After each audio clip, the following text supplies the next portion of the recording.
High বন্ধুরা, আজ বানাবো কাঁঠালের বড়া।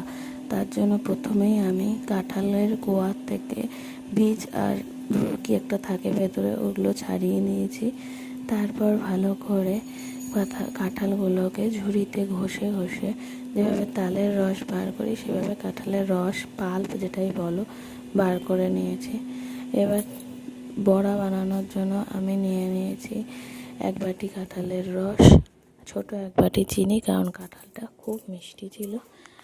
আর তারপরে নিয়েছি সুজি 1 বাটি, আর 1 বাটি আটা।